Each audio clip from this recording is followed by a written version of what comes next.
Good morning, I'm Paula from Chic Emporium, and today we're going to tackle this, I hope you'll agree, quite boring and uninteresting coffee table. Hello Noodle, want to say hello? So I have chosen an array of Vintage Rocks products. I have got Barefaced, Purple Haze, some Crackle Glaze, Instant Decay because it's my new favourite clay product, and some Buzzwax.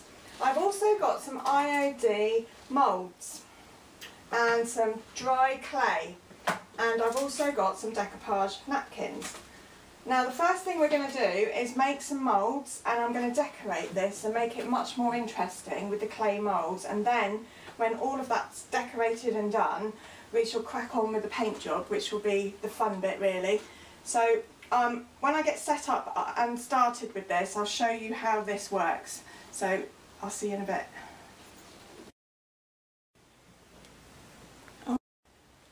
Right, so it has, in honesty, taken us most of the day in between customers to achieve what you can see here in these bits and the same on the other side. And what I discovered was that I don't think that this particular product was ideal for it. It is a self-drying, air-drying clay, but it's not paper clay, which is what's recommended with these. I have ordered some and it is on the way, so I will use that in future, and when I use that I will demonstrate to you how I do it. This was a little bit of trial and error, and we ended up putting, the trick seemed to be making sure that you put a big lump in rather than lots of little lumps, and making it quite fat in order to be able to get it out without cracking. So that's, and then cutting away excess bits once it was out. So it's been quite a fiddly, laborious day, to be honest, and although perhaps in my head I'd expected to do a little bit more all over the place, I just can't face it because it's taken too long. So we've stuck it all on with a kind of wood glue, a stronger PVA, and I'm going to leave it overnight to completely dry, and then tomorrow we'll come in and crack on with the paint job, which hopefully will be a lot more fun than today. I'll see you then, bye. Right, good morning. Today I've come back, it's all dried, there's some cracks in some areas, but I think it'll be alright once it's painted. I just need to make sure that the paint goes completely into the grooves. I'm going to do a whole coat now of Purple Haze and make sure it's a solid coat, so if necessary I'll do 2 coats. I'm then going to do a coat all over of Crackle Glaze, which I've shown you lots and lots of times, so I won't show you that stage, and I will come back to you when we're ready to put the Barefaced colour on the top of the Crackle, so I'll see you then.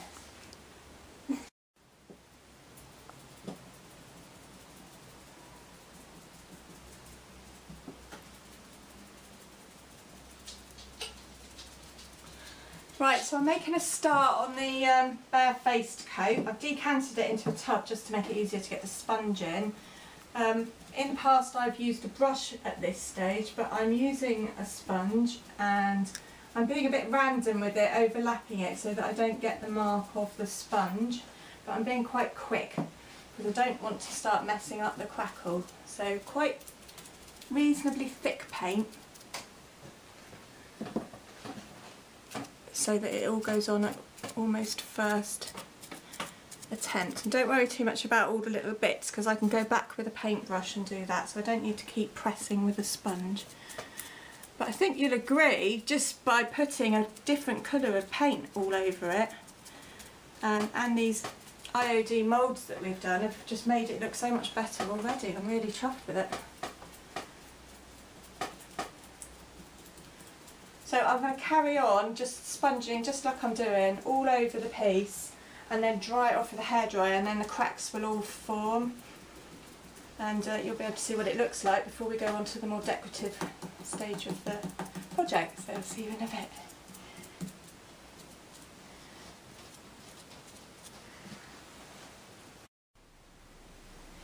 Right, the original plan when I started this project was to use this napkin as decoupage on it, and I'm still not sure if I'm going to use it or not. But as we've been working, and I'm so pleased with the colour, the Barefaced is just like my new favourite colour, and the Crackle is absolutely stunning on it, that I've been thinking and thinking, and I found this IOD transfer that I had that I've been dying to use, and the shape of it is just perfect for the shape of this table, so that's what we're going with. So this is an IOD transfer. It came with a white backing, We've had to cut a strip off of the bottom because it didn't fit on, it was square, so I shall save that for something else.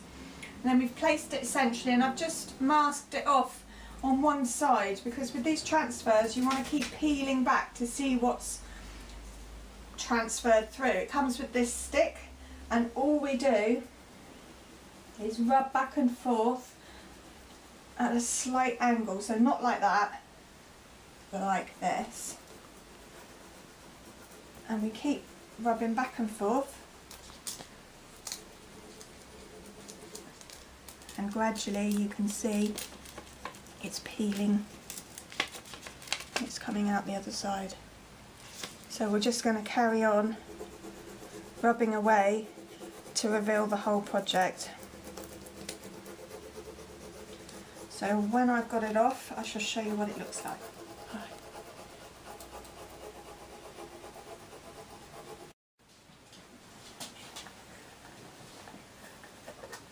Right, so the image looks fab. I actually think it doesn't need the decoupage. It just looks too good on its own and it will just complicate it. So we're going to leave it as it is. The crackling's come out great.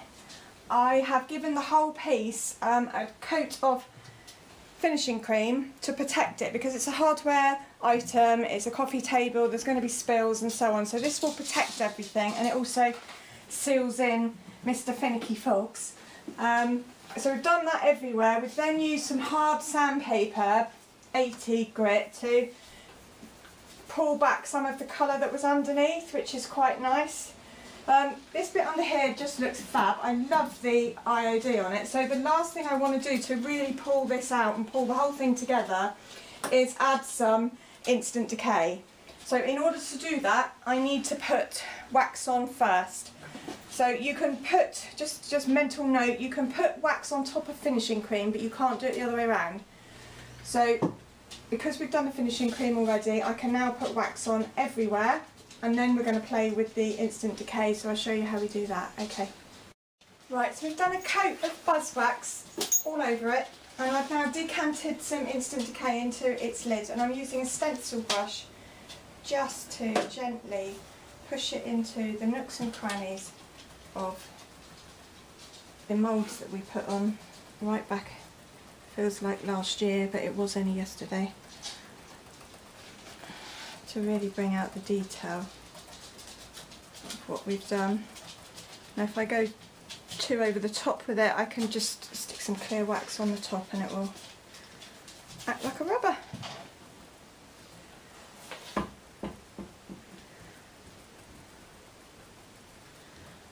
I think we can agree that this piece started off pretty horrible, and my feeling is that if I can save this from the landfill and make it into something beautiful with a new life, I can pretty much save everything. Sounds like a challenge to myself, doesn't it? What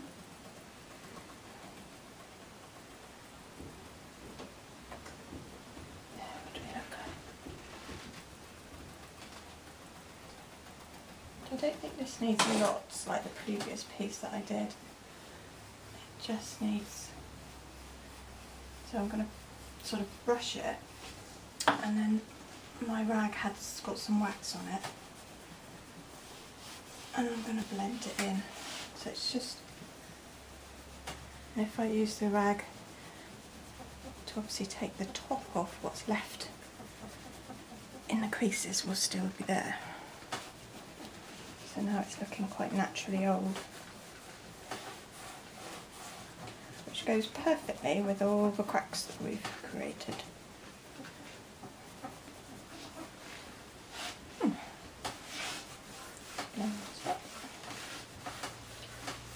So that's quite different to the way that I've used the instant decay in previous ones. I'm literally trying to get it to stay in the deep nooks and crannies and not just be black as a colour, but to just look old. So I've obviously got to carry on. I'm going to do the same with this. I think it should really pop it out, do it all the way around the edge, and then we're just about done. So I'll show you the finished piece when we're all done. Okay.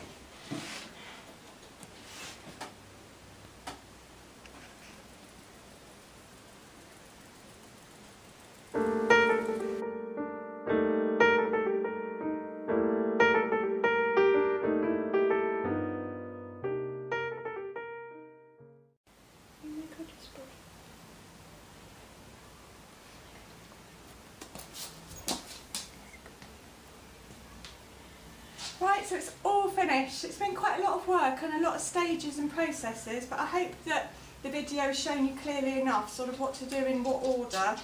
I love the two colours together, and I love the crackle using the sponge. It's come out really well. I think the IOD mouldings really look like they've always been there, which was kind of the intention, but wasn't quite sure if it would pull it off, but it has. I'm lucky enough to have had arrived today the paper clay, the stuff that we should have used for this. So certainly the next project I shall be using the proper stuff, and hopefully be able to just show you how to pop those out easier, because that was what took so long for us today. I've got a whole load of moulds now in set, so if you're local and you want to have a go, you can come down and buy them yourself. But all in, I think we've achieved something pretty good today, transforming this piece of horribleness into something really lovely. We like Mr. Finicky Fox. Thanks for watching, and we'll see you next time.